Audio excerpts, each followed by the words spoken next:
ত্বকের দাগ, কালচে ছোপ বা হাইপার পিগমেন্টেশন হলে আত্মবিশ্বাস খুবই কমে যায়। তবে দামি কসমেটিক্স ছাড়াও কিন্তু আপনি ঘরোয়া উপায়ে এই সমস্যার অনেকটা সমাধান করে নিয়ে আসতে পারেন। আজ আমরা আমাদের এই ভিডিওতে এমন সব প্রাকৃতিক উপাদানের কথা বলবো যা আপনার ঘরেই অবস্থিত এবং যা আপনি নিয়মিত ব্যবহার করে আপনার ত্বকের দাগ এবং কালচে ভাব কমিয়ে আনতে পারেন। প্রথমত আপনি ব্যবহার করতে পারেন লেবু ও মধুর মাস্ক। এর উপকারিতা হিসাবে আপনি পাবেন লেবুর প্রাকৃতিক ব্লিচিং এজেন্ট ও মধুর অ্যান্টিব্যাকটেরিয়াল গুণ হাইপার পিগমেন্টেশন হালকা করতে সাহায্য করে। ব্যবহার বিধি: 1 চামচ লেবুর রস ও 1 চামচ মধু মিশিয়ে মুখে লাগান।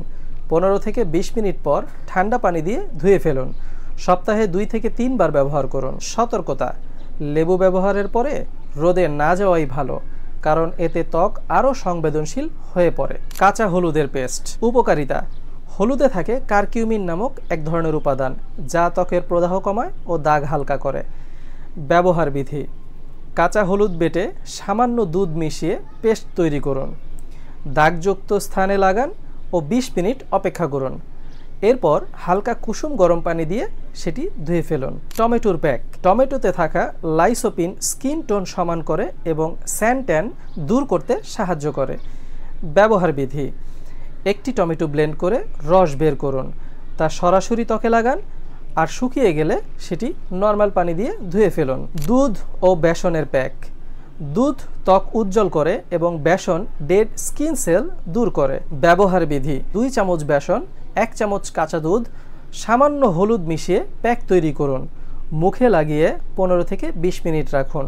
শুকিয়ে গেলে ধুয়ে ফেলুন। Aloe vera gel.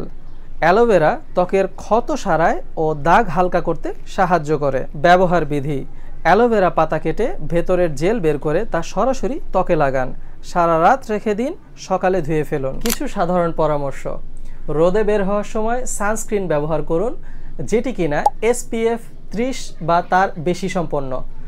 বেশি বেশি পানি পান করুন, পানি ত্বককে হাইড্রেট রাখে। পর্যাপ্ত ঘুম ও পুষ্টিকর খাবার নিয়মিত গ্রহণ করুন। এরকম আরও বিউটি টিপস পেতে অবশ্যই আমাদের ইউটিউব চ্যানেলটি সাবস্ক্রাইব করুন।